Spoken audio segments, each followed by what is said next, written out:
লাউয়ের খোসা এবার থেকে আর ফেলে দেবেন না। এভাবে লাউয়ের খোসা ভাজা করে দেখুন, গরম ভাতের সঙ্গে খেতে দুর্দান্ত লাগবে।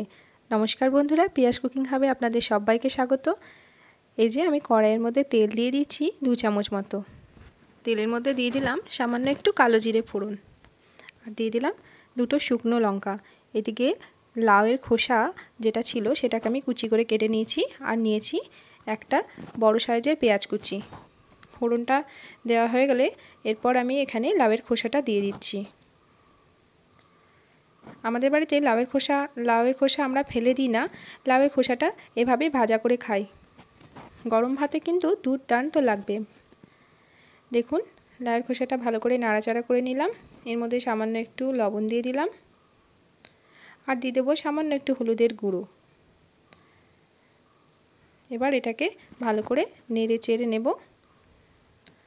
আপনারা চাইলে এই সময়তেই পেঁয়াজটা অ্যাড করে দিতে পারেন, কিন্তু লাউয়ের খোসাটা একটু শক্ত থাকে, একটু পেঁয়াজের থেকে পেঁয়াজটা তাড়াতাড়ি সেদ্ধ হয়ে যায়, তার জন্য আমি লাউয়ের খোসাটা আগে দিই, পেঁয়াজটা পরে দিই, তাহলে পেঁয়াজের যে একটা ফ্লেভারটা সেটা থাকে।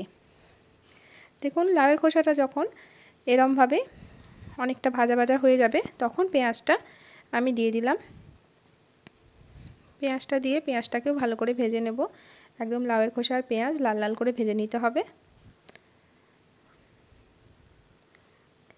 আপনারা ফোড়নে যদি কালো জিরে না দিতে চান, কালো জিরের বদলে আপনারা রাঁধুনি ফোড়নও দিতে পারেন, ওটা দিলেও খেতে ভালো লাগে।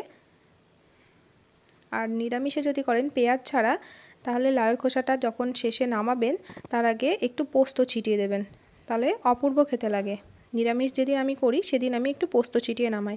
আজকে যেহেতু পেঁয়াজ দিয়েছি তাই আর পোস্তটা দিলাম না। তো দেখুন লাউয়ের খোসাটা আমার ওইখানে ভাজা হয়ে গেল। তো রেসিপিটা যদি ভালো লেগে থাকে এই ছোট্ট চ্যানেলটিকে সাবস্ক্রাইব করে আর লাইক করে আমার পাশে থাকবেন। অনেক ধন্যবাদ।